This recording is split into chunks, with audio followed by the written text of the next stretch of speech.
Bismillahirrahmanirrahim. Assalamualaikum warahmatullahi wabarakatuh.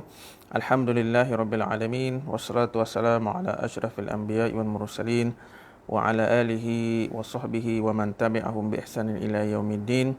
Rabbi shrah li sadri wa yassir li amri wahlul 'uqdatam min lisani yafqahu qawli. Subhanaka la ilma lana illa ma 'allamtana innaka antal alimul hakim wa la haula wa la quwwata illa billahil aliyyil azim amma ba'du.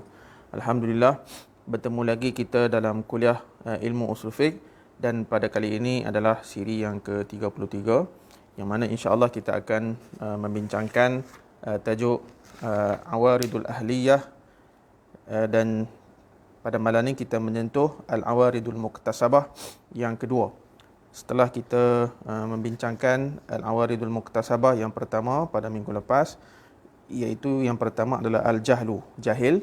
Dan pada malam ini insya-Allah kita masuk ke al-awaridul muktasabah yang kedua, iaitu al-khata', iaitu tersilap.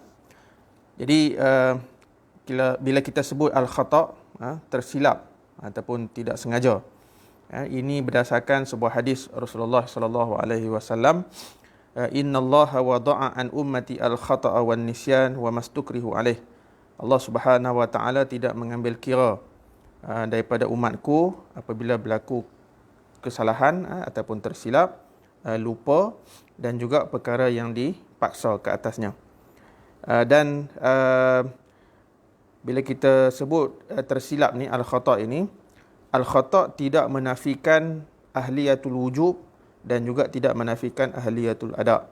Sebab ahliyatul wujub asas dia ialah al-hayah, adanya hidup, ataupun kita kata bila adanya nyawa kepada seseorang individu itu, maka ahliyatul wujub pun bermula dan ia tidak akan hilang sehinggalah seseorang itu meninggal dunia. Begitu juga ahliyatul ada.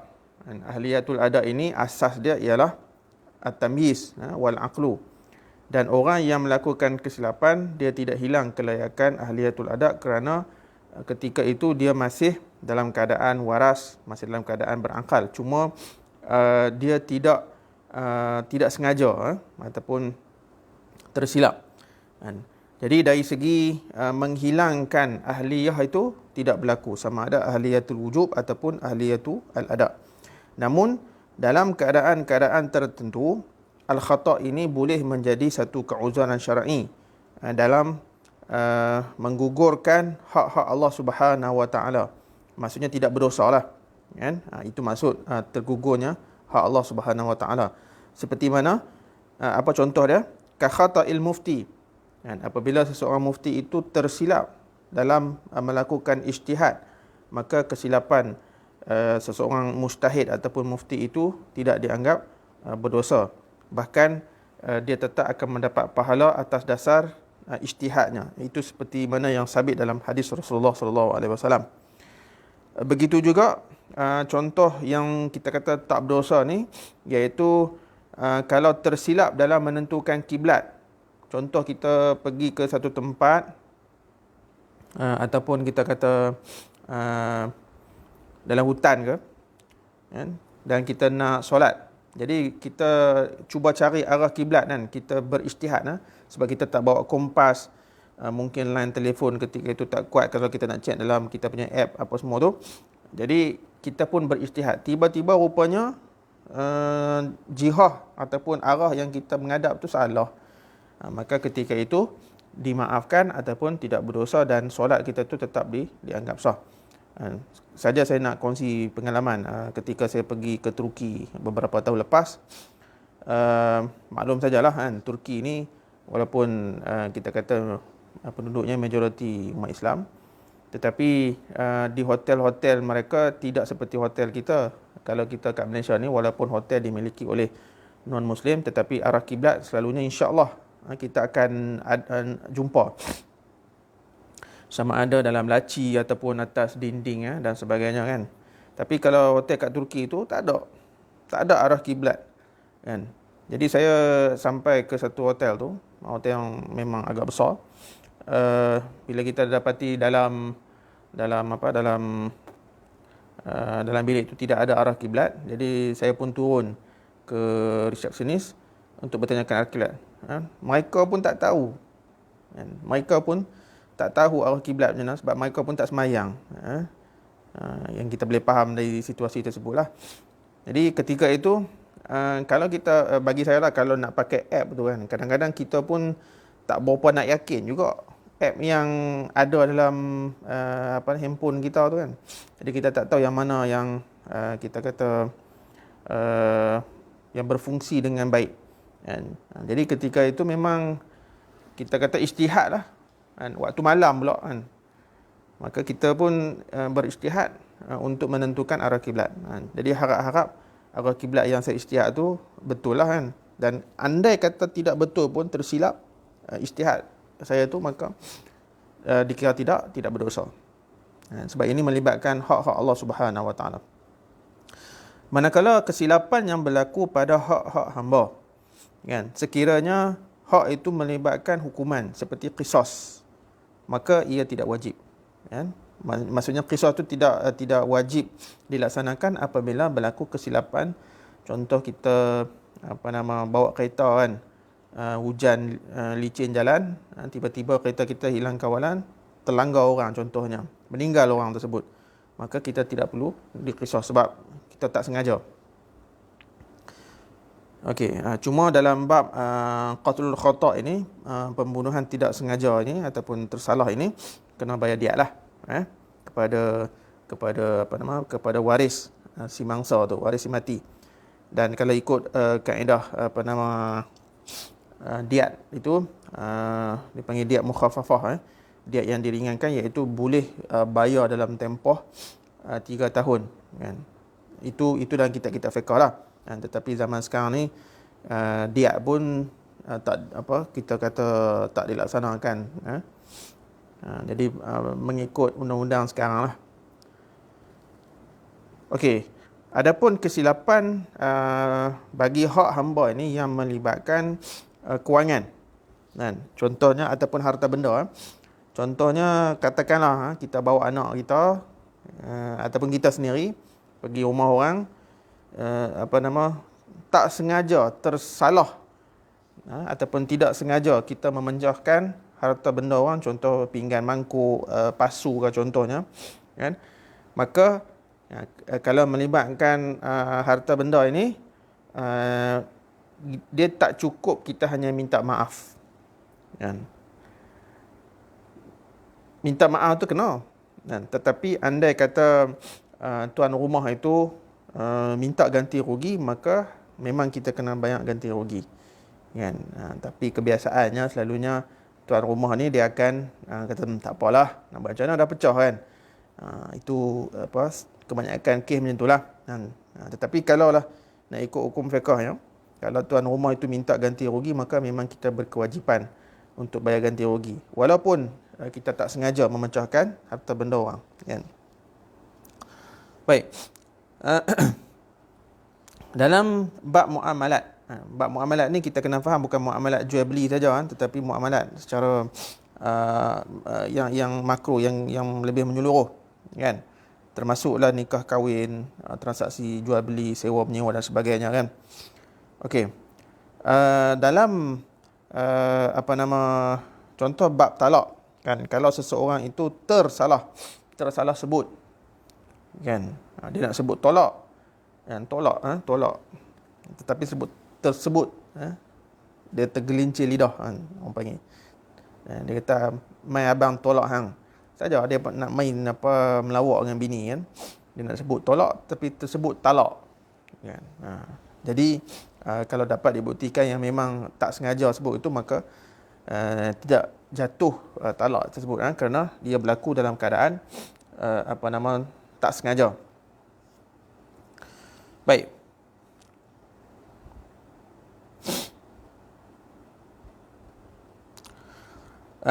Itu pendapat jumhur kan, yang kata kalau dalam bab talak itu kalau tak sengaja tak jatuh kan. Tetapi ada juga sebenarnya pandangan beberapa ulama fiqh yang menyatakan even kalau tersebut salah bab talak ni pun jatuh kan.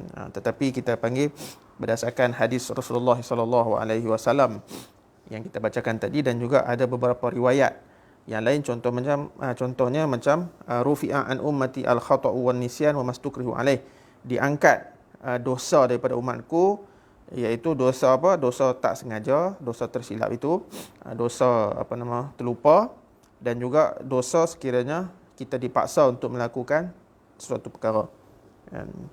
Jadi dalam pandangan dalam isu ini, pandangan yang rajihnya ialah pandangan jumhur lah. Okey. Itu yang al-awaridul muktasabah yang kedua. Seterusnya kita masuk al-awaridul muktasabah, iaitu halangan-halangan yang menghalang kelayakan seseorang mukallaf itu. Yang ketiga adalah al-hazlu, iaitu main-main.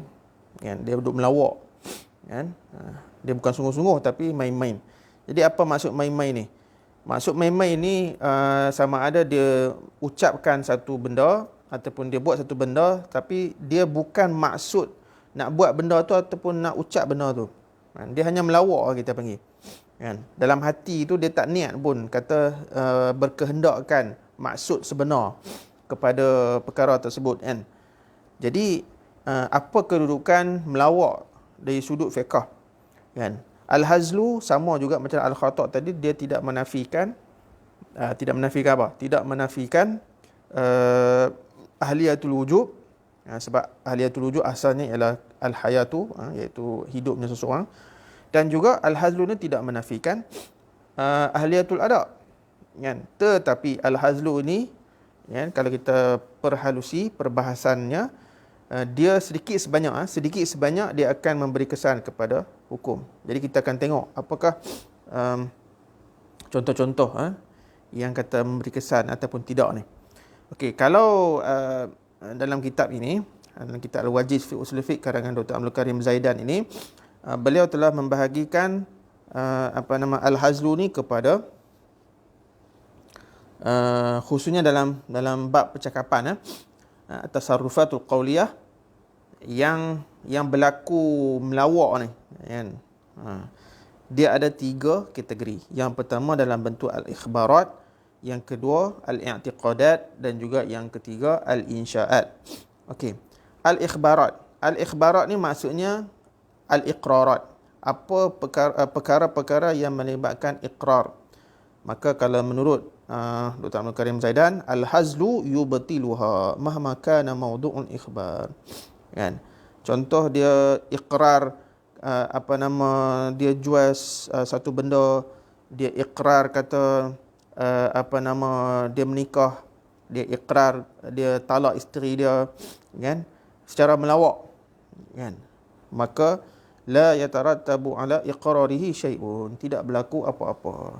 Maksudnya jual beli itu tidak terjadi, nikah itu tidak terjadi, talak itu pun tidak terjadi. Ini dalam bab ikhbarat. Kalau bab al-insya'at nanti kita akan tengok nanti. Jadi tidak jatuh. Manakala dari segi al-i'tiqadat, apa akan jadi kalau kita duk melawak yang melibatkan akidah, Okey. Para ulama menyatakan sekiranya kita melawak perkara-perkara kufur, kalimat-kalimat kufur, walaupun secara melawak, maka ia boleh menjatuhkan seseorang itu menjadi murtad, wal-iyazubillah. Ini berdasarkan firman Allah Subhanahu wa taala, "Wala in sa'altahum la yaqulunna innama kunna nakhudu wa nal'ab qul abillahi wa ayatihi wa rasulihi kuntum tastahzi'un la ta'tadhiru qad kafartum ba'da imanikum." Jadi kalau kamu tanya mereka ni, orang-orang yang selalu duk mempermainkan ayat Allah ni, mereka kata apa? Jawapan mereka, alah kami main-main je, kami pijak Quran saja je, bukannya betul pun, melawak je, ataupun mengutuk Nabi Muhammad, mengutuk Allah Subhanahu Wa Taala dan sebagainya, kami melawak je, bukan sungguh, itu kata mereka. Jadi Allah kata apa? Qul abillahi wa ayati wa rasulihi kuntum tastahzi'un. Adakah dengan ayat-ayat Allah dan juga ayat-ayat ataupun hadis Rasulullah dan juga Rasulullah itu sendiri kamu nak main ataupun nak buat melawak? Hampa tak payah duk minta maaf ke? kan, tak payah duk bagi alasan apa-apa. Qad kafartum ba'da imanikum, kamu boleh jatuh, kamu telah menjadi kufur dengan sebab apa yang kamu buat secara melawak itu. Ini yang melibatkan bab akidah. So jangan kita kena nasihatlah adik-adik kita, anak-anak murid kita, kan, masyarakat Islam di luar sana, kalau dalam bab akidah ni tolong jangan melawak, sebab dia boleh membawa kepada murtad wal iyadzubillah. Okey.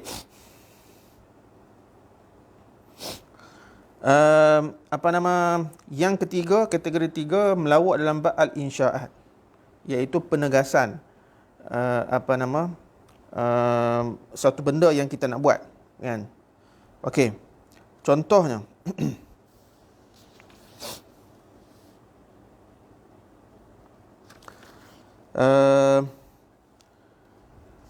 dalam bab al-insyaat ni dia ada dua, dipecahkan dua pula. Yang pertama iaitu yang tidak, iaitu maksudnya melawak itu tidak membatalkan perkara tersebut, kan. Contohnya apa? An-nikah, talak dan rujuk. Apa maksud melawak itu tidak membatalkan tiga perkara ni? Maksudnya kalau kita buat sungguh-sungguh pun jatuh benda tu, maknanya berlaku benda tu, kalau kita melawak pun benda tu akan tetap berlaku, iaitu tiga benda: menikah, talak dan rujuk. Okey, kalau kita tengok yang tadi tu, kan, yang kita kata tak jatuh dalam bab nikah dengan talak tu, itu kalau dalam bentuk al-ikhbarat, pengakuan, kan. Tetapi kalau dalam bab al-insyaat, nampak macam sama, kan, tetapi dalam bab al-insyaat ni dia nak buat benda tu, kan. Kalau al-ikhbarat tu dia lebih macam cerita, kan. Jadi kalau al-insyaat ni dia nak buat benda tu. So kalau dalam kategori ataupun pembahagian pertama ni, kalau dia melawak nak menikah, cukup rukun, cukup syarat apa semua tu, memang kalau dia melawak pun tetap terjadi pernikahan tersebut. Begitu juga talak, kan. Kalau dia melawak ke, sungguh ke, ceraikan isteri dia, maka akan berlaku perceraian. Begitu juga rujuk. Ini berdasarkan hadis Rasulullah SAW, salasun jidduhunna jiddun wa hizluhunna jiddun. Tiga benda ataupun tiga perkara yang sungguh-sungguh pun memang akan jadi sungguh. Kalau melawak pun akan jadi sungguh. An-nikah wa talaq wa ruj'ah, kan, iaitu nikah, talak dan juga rujuk. Okey. Dan ini juga termasuk semua tindak tanduk yang la tahtamilul fasqa, yang tidak membatalkan perkara tersebut, kan. Jadi apa sahaja yang sesuai ataupun yang sama hukumnya dengan tiga benda ni, kalau kita sungguh-sungguh pun berlaku sungguh, kalau kita melawak pun jadi sungguh. Okey. Yang kedua iaitu melawak ini membatalkan akad tersebut, kan. Contoh jual beli, sewa menyewa, dan juga semua akad ataupun tindak tanduk yang boleh dibatalkan atas konsep melawak ni, kan. Ini kita kata macam jual beli, kan. Dia melawak dengan kawan dia jual rumah RM10 je, kan. Jadi walaupun kita kata benda ada, iaitu rumah, harga ada jelas, kan, tetapi rupanya dia melawak, maka mengikut